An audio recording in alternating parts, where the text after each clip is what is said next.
મયુર Adesara, gems and jewellery association Rajkot president. Mayurbhai, બજેટને લઈને સુવર્ણકારોની શું આશા અપેક્ષા છે સરકાર પાસેથી?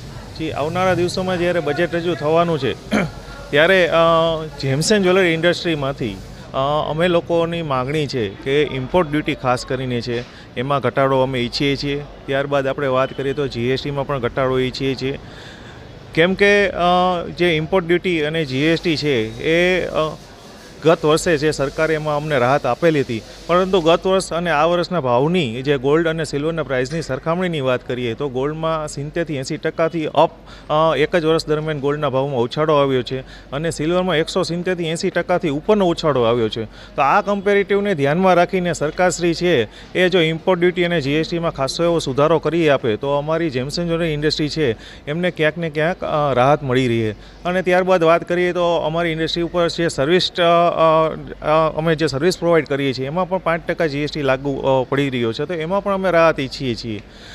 ત્યારબાદ આપણે વાત કરીએ તો ઇન્ડિયા છે એને ટુરિઝમ ક્ષેત્રે ડેવલપ કરવા માટે જે એનઆરઆઈ કસ્ટમર છે જ્વેલરીની ખરીદી કરતા હોય છે તો એમને પણ જીએસટી છે એ રિફંડ મળી રહે. તો એવી પણ જો સરકારશ્રી દ્વારા સવલત ઊભી કરવામાં આવે તો તેમાં પણ ચોક્કસથી રાહત મળશે અને એનઆરઆઈ લોકો છે એ જ્વેલરીની ખરીદી વધુ કરશે અને ઇન્ડિયાનું જે ટુરિઝમ છે એ ડેવલપ વધુ થશે.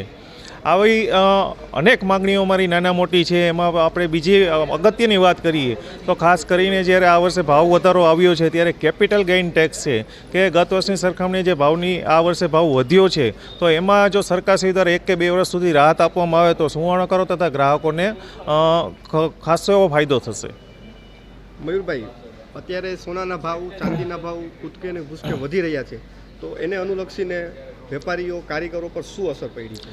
જી, ચોક્કસથી છેલ્લા 1 વર્ષ દરમિયાન ભાવમાં ઘણો ઉછાળો આવ્યો છે અને આજે જ્યારે 2026નું આ વર્ષની શરૂઆત થઈ છે એમાં છેલ્લા 1 મહિનામાં પણ ઘણો ઉછાળો આપણે જોઈ રહ્યા છીએ.